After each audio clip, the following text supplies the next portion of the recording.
ওর এই জায়গায় আমি সবাই রেখে গেছি। ও যখন বাইসে আসছিল না, তখন আমি ওর দাম দিই নাই। ওর সাথে ঝগড়া করতাম, এইটা নিয়ে ওইটা নিয়ে বাজতাম। সকালে প্রতিদিন নাস্তা বানাই দিত, একদিন যদি নাস্তা বানাই না দিত ঝগড়া করতাম। এখন আমি প্রতিদিন না খাই অফিসে যাই, আমার কোনো অসুবিধা হয় না। আমার বউ কিছু কইলে আমি রাগ হয়ে যেতাম, এখন আমি রাগ দেখানোর লোক না, কারণ কোনো লোক পাই না। আমি এখন একলা থাকতে পারি।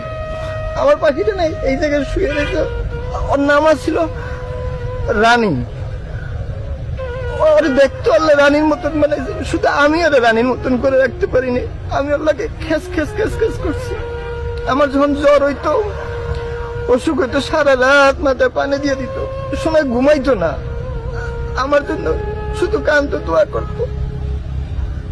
আমার বলতো তুমি একটু নামাজ পড়ো, নামাজ পড়ো। আমি না নামাজ পড়তাম না।